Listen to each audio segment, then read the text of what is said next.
Good evening, gaming ghouls. It's the Midnite Shuffler. Welcome to my game parlor. Tonight, I've cleared the cobwebs off my game table, and I'm going to be showing you the terror that awaits in Roswell 51, the retro sci-fi B-movie board game from Games. And I've invited a special guest by later to show us how to set up and prepare for our first shuffling horror experience.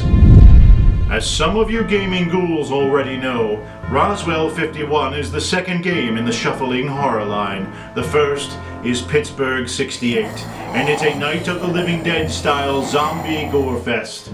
Both games play by the same base rules. So tonight, you learn to play two games in one. Shuffling Horror is a card and dice game that plays like a movie. It can be played with 3 to 13 players, though I recommend 4 to 6 until you become a master of horror like me. Now, don't think of this as getting your friends together to play a game. Oh no, you're getting them together to play a movie. Ain't that right, Cal? Let's see what's in the Roswell 51 game box. The Roswell 51 movie poster. The Roswell 51 rulebook, with a handy center spread that shows you how to set up the game. 2 sheets of tokens. Dice. The Roswell 51 movie deck. The Roswell 51 movie deck. The Roswell 51 box also includes the Shuffling Horror game board. Let's take a look at it. The Shuffling Horror board can be used for any of the games in the Shuffling Horror series. It sounds like our special guest has arrived. I've invited Larry from Games over to explain how to set up and play the Shuffling Horror game. Due to contractual reasons, we cannot appear in the same video together. So, Mr. Gamewick will take it from here. Cue the soundtrack.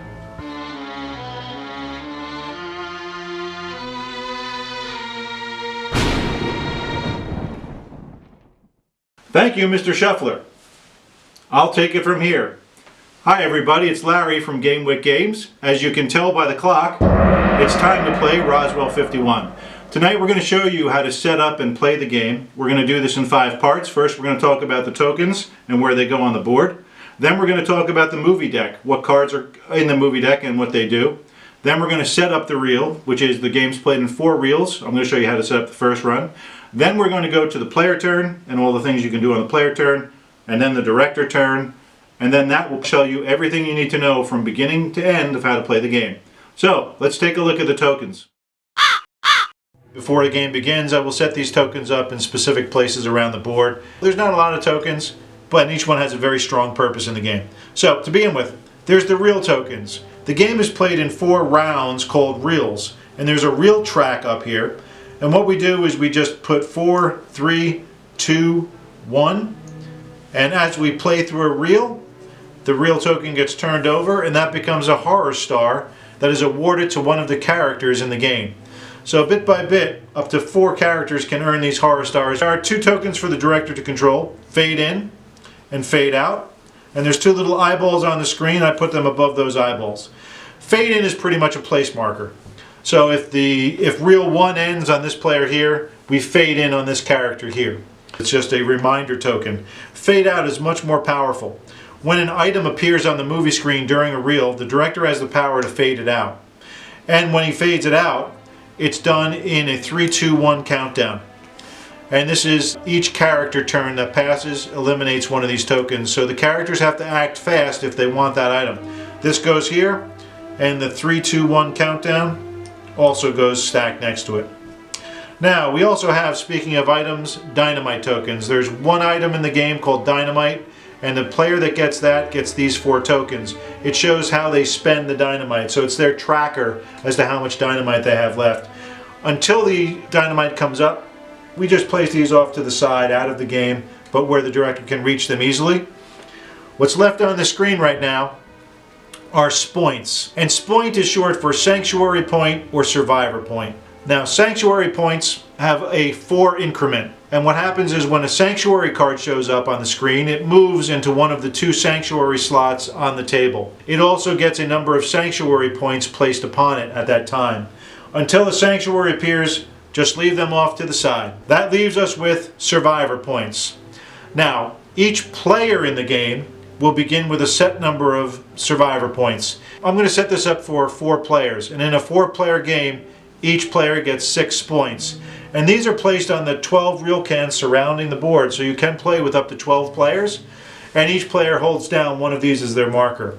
So 6 points go there to player 1, player 2, player 3, player 4. Now, an important thing about these points that are on the board, these do not replenish. As players spend these, they are gone for good. And so the really cool thing is, by looking around the perimeter of the board, you see exactly how strong players are during the game. Now, there are a bunch of other points that can be used. Put them in some sort of container and put them on the board. This is basically the spoint pot. Let's go to the next segment. We have before us the 12 survivors who are in Roswell 51. Before the start of the game, you will separate all the survivors and place them in the survivor draw pile to begin the game. Every player begins with a single survivor randomly dealt. Later in the game, they can draw additional characters, and as long as there are still survivors remaining in the survivor draw pile. Now, playing a character is very simple. Down the bottom of every character, there are 4 stats: muscle, speed, brains, and guts. And to succeed any action in the game, you've got to roll your target number or less. To run away, the reporter would have to roll 7 or less. That's her speed score. She would have to roll 7 or less to avoid an attack. If she fails it, regarding the speed score roll, she goes to the discard pile, and she might be back later as a pod person. So every character that is lost ends up in the movie deck as a potential pod person against the remaining player. So muscle is used for all physical attacks, unless you have an item that allows you to use your speed, your brains, or your guts. And another thing players can do on their turn is they can rest. If a player rests, they get 2 points on their character for self-preservation. These cannot be shared. Those are for use for only for that character. Say once again the reporter was trying to run away with a speed of 7. Knowing that she fails this, she would end up being a pod person. She's going to use these 2 points to make it a 9. So now she's got to roll 9 or less to succeed. Does she survive? No, she rolls an 11. So guess what? She's left the game. She might be back later as a pod person. There's only one special character in the game, and that's the robot. And it says start with 6 points. So whoever gets this character in their hand gets 6 points automatically on that character to play with. Now there's a special note. Armor. Use muscle for flail tests. Instead of a speed test for running away, he would use a muscle score of 8 as things bounce off his armor and don't affect him. However, if he fails that, he also would go to the discard pile as a pod person, a reprogrammed robot against mankind. And that's pretty much how characters are used during the game. What we have before us here are the event cards. There are 2 types of event cards: shuffling horror cards and plot device cards. Now, when shuffling horror cards appear, they are immediately played and then they return to the discard pile once played. If these come up on the movie screen during the game, you read them, resolve them, and then discard them. So a shuffling horror card can appear multiple times in a movie. You can be probed, swarmed, which gives the director more monsters, spored, somebody automatically becomes a pod person, or blobbed, a blob enters the movie. The other type of event card is called a plot device card. Now, plot device cards are very special because it is the director's choice to play them or not. So when they come up, the director may choose them to be activated. If not, they are discarded and go to the discard pile. However, if they are played, they're out of the game permanently. Unlike the shuffling cards, which are played and then discarded, these are played and then removed from play. Now, the reason it's the director's choice, or there's also one here, the Alien Autopsy is the player's choice, is because the later these appear in the movie, usually the better off or the more powerful the card is. So in reel number 1, you might want to discard these, but it all depends on what's happened in the movie. We have a quartet of cards in front of us. Two are Sanctuary cards. And the thing about Sanctuaries is when they appear, they immediately move to a Sanctuary slot on the game board. So as soon as the bunker or the lab enter play, they get moved off the movie screen and into a Sanctuary slot. There are Sanctuary points that get placed on both. The bunker is much stronger than the lab, so it gets 12 points on it. The lab gets 8 points on it. And these points represent a wall that has to be destroyed by the monsters before they can get to whoever's in the lab or the bunker. And so this is a place for survivors to go and rest. They can also search in the Sanctuaries for items. And so that is how the Sanctuaries function in the game. There is the Shuffler card. This was added to Roswell 51 as a bonus card. There's only one of these, and when it appears, it immediately allows the director a turn. So it's a way for the director to get an out-of-turn moment in the game. The Shuffler only appears once, and then it's out of the game. Popcorn, similarly, is a nice little cinematic touch. Depending on whose turn it shows up on, the players or the directors, a certain advantage is gained by that player. Popcorn is a one-time play. Once it's played, it leaves the game. And that's the bonus cards, the Sanctuary, and the bonus cards that you will find place in the movie deck to begin the movie. Power play cards benefit the survivors. When these appear on the screen, similar to item cards, which we will discuss next, players can take these and gain the advantage of that card. Now, the game comes with 3 power play cards, and the reason for this is Scream Queen was originally included in Pittsburgh 68 as one of the power plays in that game. It's such a fun card, we reskinned it for Roswell 51 play.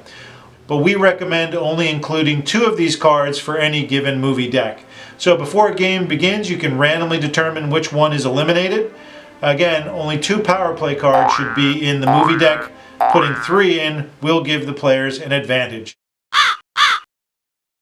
We have 8 item cards in the movie deck. They range from a big wrench all the way down to an alien ray gun, so there is some alien technology that can enter the game. And of course there's the standby cattle prod. The way item cards work is when they appear on the screen, they stay there until a survivor takes it off the screen. So it is a deliberate action to get an item into your hand.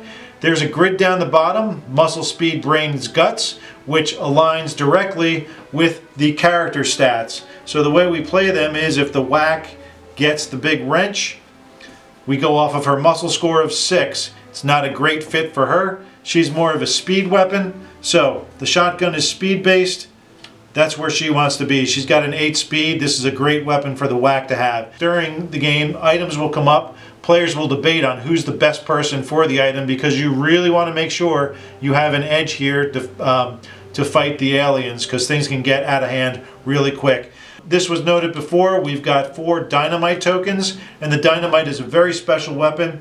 Each Dynamite stick that you use multiplies your damage, so it's D6 times the number of sticks used.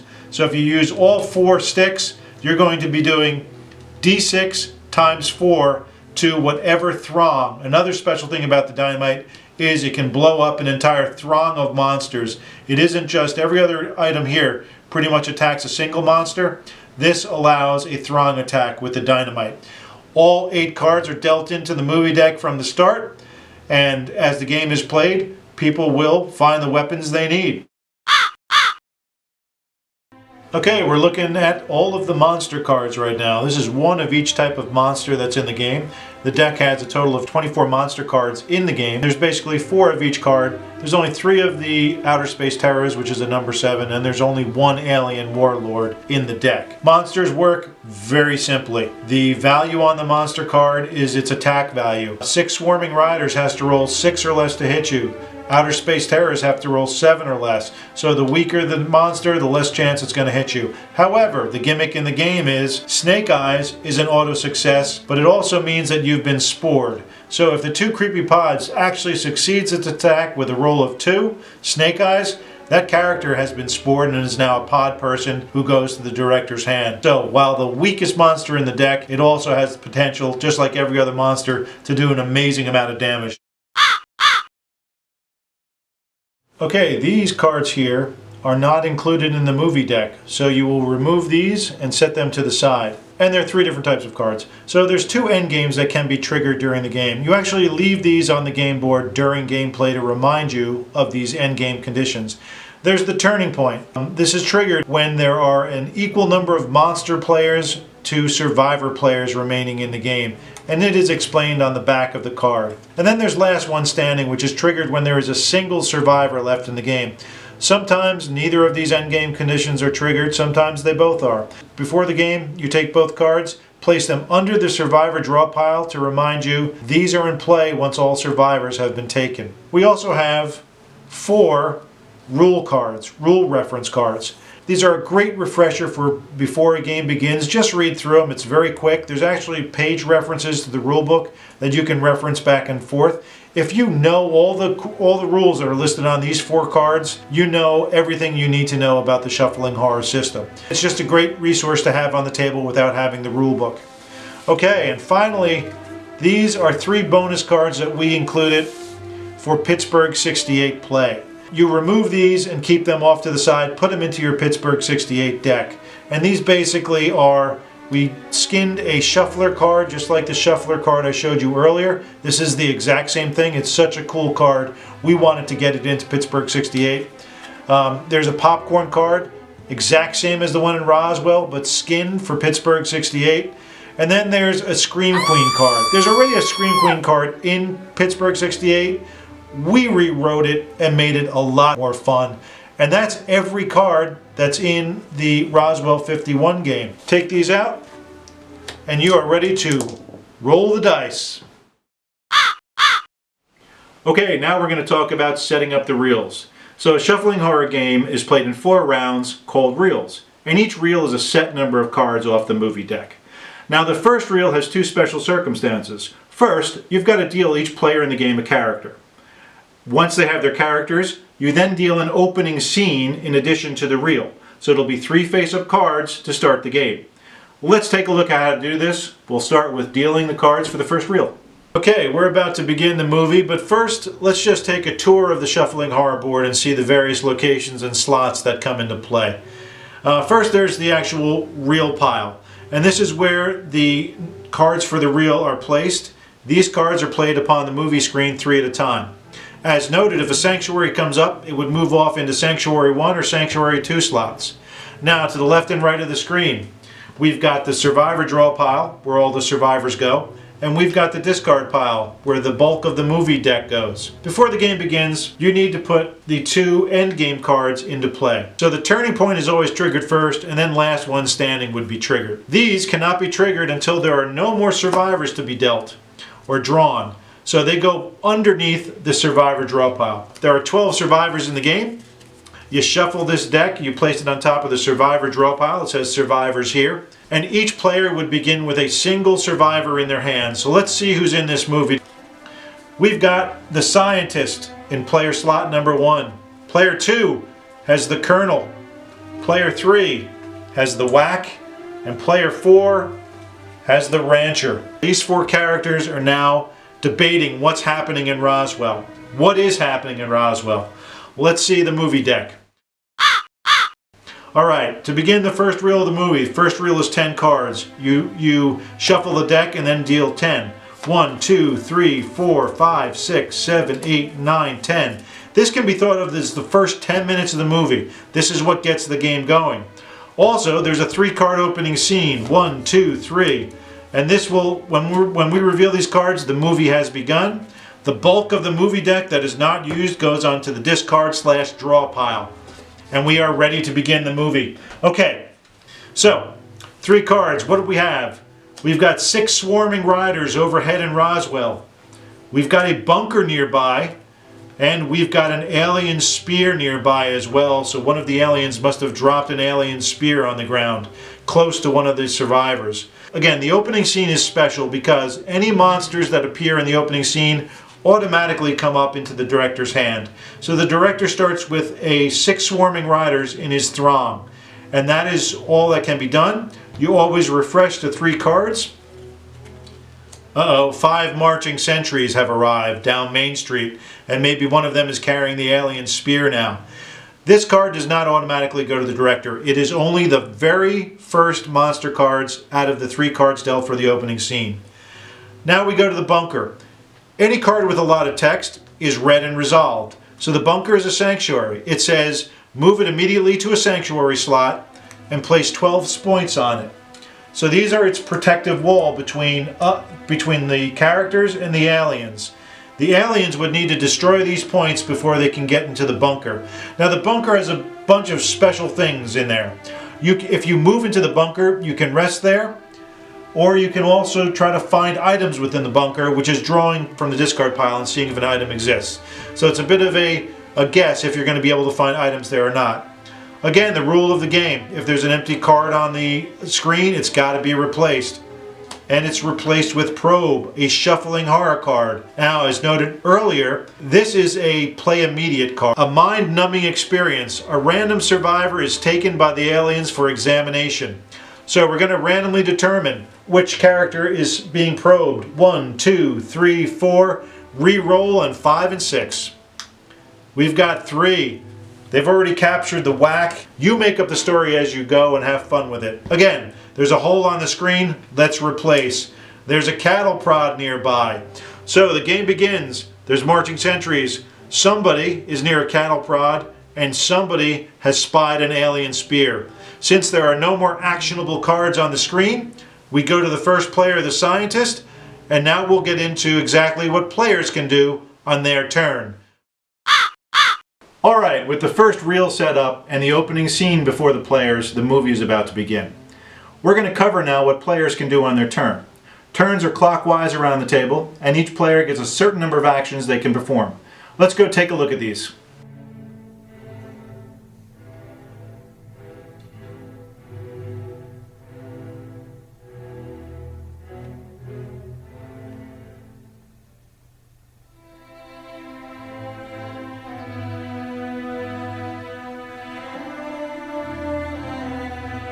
And as noted, play is clockwise around the table. Player 1 would go first, then player 2, 3, 4, and then the director would go.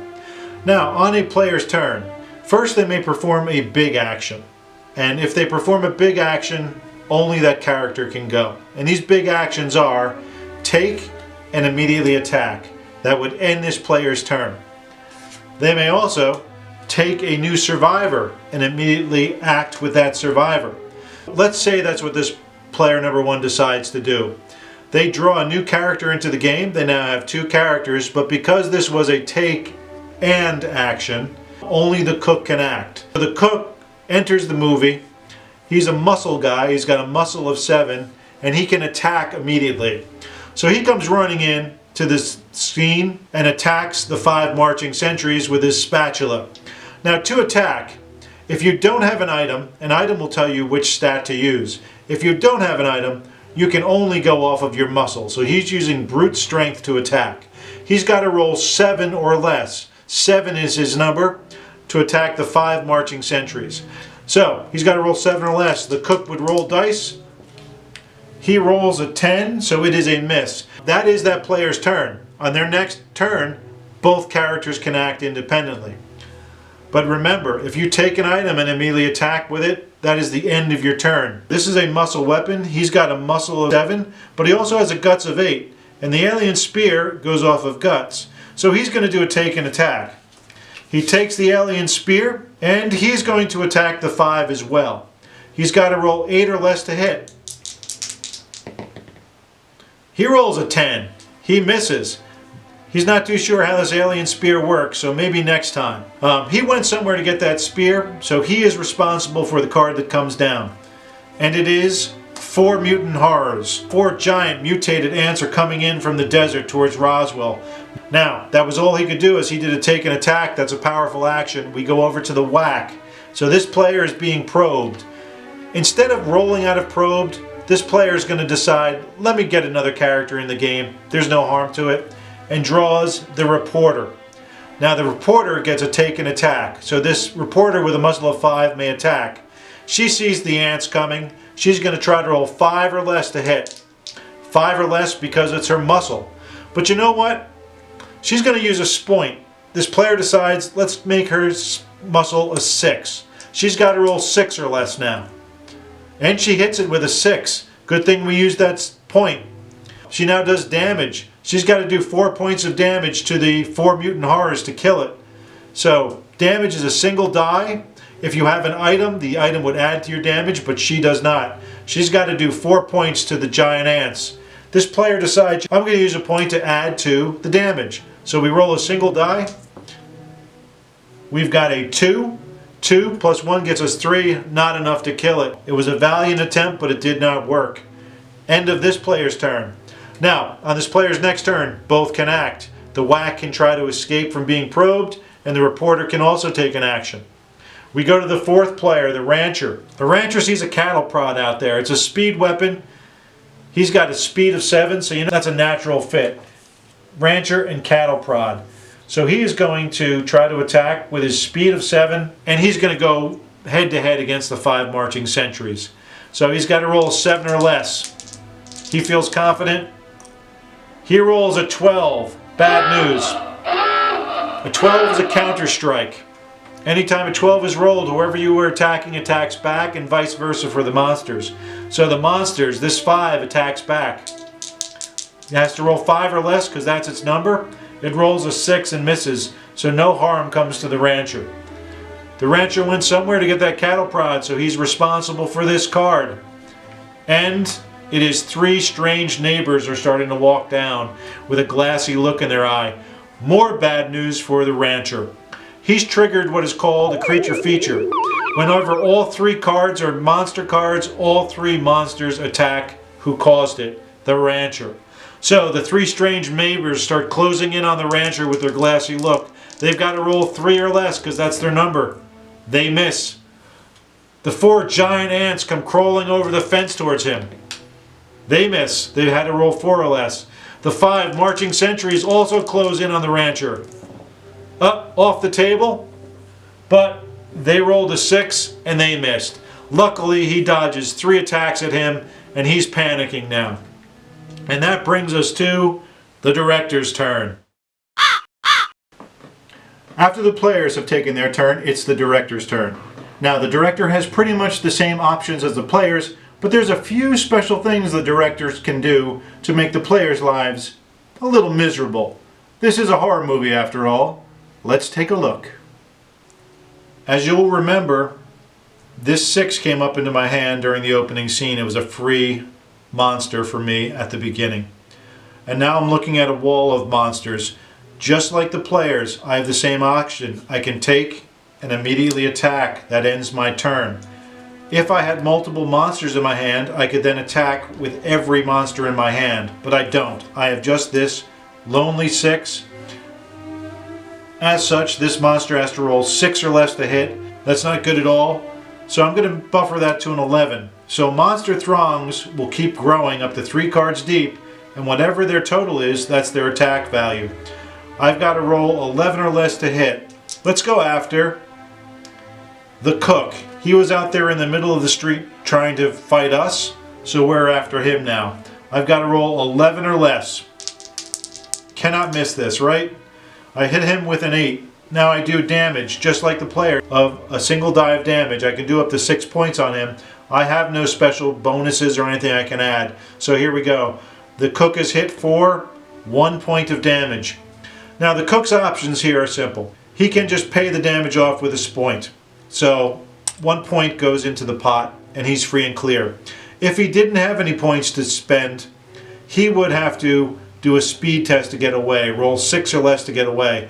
Not very good. Later in the game, when points are running low, the players will have to make some pretty tough decisions. Now, one thing I forgot to point out before, and I need to fix that now. Each time a new character enters the game, they start with 3 points of their own. The reporter also would have begun with 3 character points. So just remember that. Anytime you draw a new player into the game, that player starts rested, unlike the others. Now, I'm going to take another moment to explain. These are rest points. These are power points. A player can use these points for any of their characters or anybody at the table. The points that are on the character card can only be used for that character. So that's a little bit of a diversion from the director's turn, but let's return to the director. My option was take an attack. I did that. I've left a hole on the screen. It was my turn. I'm responsible for this. And I trigger a creature feature. unlike the rancher who triggered the creature feature where they all attacked him, I have the option to take a monster from my hand. I'm going to take the strongest and place it here. Now I've got 2 throngs to attack with on my next turn. Let's replace. I trigger another creature feature. It's good news for me, bad news for the players. I'm going to take a 4 and give myself an 11. So now I've got 2 throngs of 11 to attack with on my next turn. And we refresh. 4 sticks of dynamite have showed up. So one of the characters here is close to the dynamite. They will also get these 4 sticks token marker. At the end of a director's turn, there's nothing else I can do. I just triggered a bunch of bonuses for myself. I have the ability to use my fade out token at the end of my turn. I'm going to fade out the dynamite. I do not want this getting into the player's hands, even though they're going to take it, but I've kind of forced their hands. It's got to be taken in by the scientist, the cook, or the colonel. Otherwise it fades out and these characters won't have the ability to take it. So it puts a little extra pressure on the players. Start drawing to the end of this reel rather quickly. So let's do another round of player turns. All sorts of craziness is happening in Roswell. Over here, player 1 has a cook and a scientist that are just trying to help each other stay alive. Player 2 is the colonel with a great alien spear. He wants to do some damage. The reporter and the whack. The whack is being probed. The reporter still is trying to find her way through town. And over here we have the rancher and the cattle prod. Lots of monsters mounting over here. There's some dynamite on the screen. Let's see what's going to happen. The scientist and the cook start talking about what they want to do. They know they've got to take this dynamite because it's going to fade out. So the scientist goes for it. She's going to take this item and actually use it immediately. So again, this player can do an action for each character, or they can do the powerful take and attack, and that's what the scientist wants to do. The scientist wants to blow up one of these throngs up here. She's going to go after the 11. She's going to use the dynamite. Each stick of dynamite gets you a multiplier off the D6. So she's going to do D6 times 1, 2, 3, 4 points. So she's going to use all the dynamite to blow up all these monsters. She's got to roll 8 or less to do so. She's just taking the dynamite and chucking it. 8 or less. She hits with a 7. Her damage because of the dynamite is D6 times 4 sticks of dynamite. D6 times 4, 2 times 4 is 8. She does 8 points of damage. The total damage is higher than 5. It's higher than 6. So she kills everything here. There's a big bang on Main Street. These monsters go to the discard pile. Anything that's killed typically goes to the discard pile. They may be back in a later reel. And the dynamite as well was totally spent. That goes to the discard pile. That's all this player can do. The fade out is over. And now we go to the colonel. The colonel wants to put some hurt while he still can on this throng up here. He's going to attack the 7 because he's got a great bonus with the alien spear. He's got to roll 8 or less because the alien spear is an 8. He uses guts, so he's got to roll 8 or less to hit. You know what? He wants to make a difference. He's going to put a point in and make it 9 or less. He rolls a 10. He just cannot get the handle on this alien spear. That is his full turn. We forgot to refresh this card here from when the scientist took the dynamite. Scream Queen came out. This is a power play card. Any player can take this. It's just like an item. If you take this card, it counts as a take action.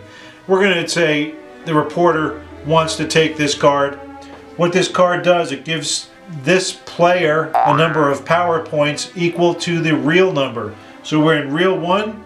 They get 1 power point added to their stash here. The reporter also has the ability to scream to distract a monster as per the card, forcing the monster to re-roll its attack. The reporter took the Scream Queen, so we bring the final card in. It's Obliteration Ray. It's a plot device card. As noted earlier, plot device cards are the director's choice. Play now or discard. Since there is a Sanctuary, if one is in play, a randomly selected Sanctuary is hit for 2d6 damage. There is a Sanctuary in play. I don't have to randomize it. And we're going to see how much damage the Sanctuary takes. 2d6. it takes 6 points of damage. The mothership pulls over the bunker and blasts it. It loses 6 points of damage, leaving it with 6 points. And I want to show you quickly, you can use these incremental points. Once a sanctuary is damaged, you can start using the points for incremental tracking. Obliteration Ray is played once. That's the gimmick of the plot device card. You play it and it's out of the game permanently. Typically I tuck them underneath the mat to say it's out. That was the reporter's turn. All she did was a take action. Now the whack is going to try to roll out of being probed. She has to roll muscle or brains. Her muscle is 6, her brains is 5. So she's got to roll 6 or less to get out of being probed. She's going to make it 7 or less. And she happens to roll a 7. So she is back in the game next turn. The shuffling horror cards, unlike plot device, are always discarded. So this goes back into the discard pile. It may come back in multiple reels. Which leaves us the fourth player with the cattle prod. His decision is to weaken me up here. He's got a cattle prod that allows him to use speed, and his speed is 7. He's attacking the 4 mutant horrors. He's got to roll 7 or less. He misses with a 10. And it is the director's turn now. My options is to take a card and immediately attack. I've got 11 to hit. Let's give myself a 14 to hit. I cannot fail, and I'm doing that for a reason. I want a very strong finish to this reel. I've got to roll 14 or less to hit. And I'm going to go after the rancher since he's sitting out there by himself and he just came after me. I roll a 9, so I do hit. Now if I roll a 12, as noted earlier, that's always a failure and the rancher would get a counter strike. I didn't. I rolled a 9. I hit him. I hit him for a single die of damage. He takes 4 points of damage. He could pay it, but that's an awful heavy amount. So what he's going to do is instead, his speed is 7. He's going to make it a 9. He's not going to pay me the 4. He's going to risk it. If he fails this, he's dead. So 9 or less. He rolls a 5. He's safe. And that ends my turn. Now there's a special rule. If there's a hole on the screen and there's no cards left to fill it, it is the director's option to clip the reel and end it. I do not want to suffer another round of attacks by the players, so I'm going to say, that's it folks. That was the first reel. One of you was the horror star because this gets awarded at the end of the reel, and then we start preparing for reel 2, which is 20 cards. From beginning to end is how you run a reel. Remember, the first reel has an opening scene. If there's any monsters in that opening scene, they go to the director's hand automatically. Okay, that was a rapid fire approach to showing you how to set up your game board and then run your first reel. One key element that I didn't explain is that when you eliminate a player from the game, when there's no more characters left to draw and that player has no characters in front of them, they now join the director against everybody else. So one by one, it may start 1 versus 4 people, then it's 2 versus 3, and the tension mounts as players start joining the dark side of the table. And that's why people say Shuffling Horror is a cooperative board game until it's not. That's the Midnite Shuffler telling me to wrap it up. Anyway, you know where to find us online, gamewick.com. You can send us an email to wick@gamewick.com. Any questions you have, come find us. We'd love to answer them. We'd love to hear how your movie went. Thanks and good night. Thank you, Mr. Gamewick. And that, my friends, is how you shuffle the horror. By playing this game, you and your friends will learn valuable tips on how to survive an actual zombie apocalypse or outer space invasion, and it's only a matter of time before one or the other occurs. Well, speaking of time, I've got to go to the graveyard now.